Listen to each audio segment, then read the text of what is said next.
रात के अंधेरे में छोटू अपने बिस्तर पर सो रहा था। तभी अचानक दरवाजे पर खटखट की आवाज ने उसे जगा दिया। डरा हुआ छोटू धीमे से उठता है और बिस्तर के नीचे झांकता है। उसकी सांसें थम जाती हैं। वहां एक परछाई थी। छोटू हड़बड़ाकर वापस लेट जाता है और आंखें बंद कर सोने का नाटक करने लगता है। वो परछाई अब कमरे के बीच में खड़ी थी। धीरे धीरे वह दीवार के पास जाती है और अपनी उंगली से कुछ लिखने लगती है। छोटू ने देखा, लेकिन हिलने की हिम्मत नहीं हुई। कुछ देर बाद परछाई वापस बिस्तर के नीचे चली जाती है।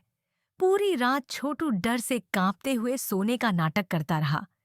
सुबह होते ही उसने दीवार पर लिखा देखा, मुझे पता है तुम जाग रहे थे। छोटू का दिल तेजी से धड़कने लगा।